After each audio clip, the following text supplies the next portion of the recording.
If your spreadsheet has grown messy with repeated entries, Google Sheets can clean it up for you in just a few clicks. Here we have a sales data table, and we're going to remove any duplicate rows from it. First, select the entire range of data you want to check, from the top left cell down to the last entry. With the data highlighted, open the Data menu at the top of the screen. Hover over Data Cleanup and then choose Remove Duplicates from the submenu.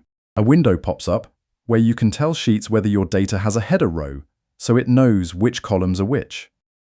Since our table has headers, we'll check that box. You can also choose which columns to analyze for duplicates, but for now, we'll keep all of them selected. If you only wanted to find duplicates in one column, like email addresses, you could uncheck Select All and pick just that column. When you're ready, click the Remove Duplicates button to start the cleanup. Sheets quickly scans the data and tells you exactly how many duplicates it found and how many unique rows remain. Here, it removed one duplicate row and left 15 unique ones.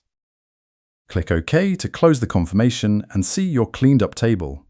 And that's it. Your data is now free of duplicates, making it much easier to work with. If you found this helpful, give the video a like so more people can discover it. Thanks for watching, and if you want more Google Sheets tips, don't forget to subscribe.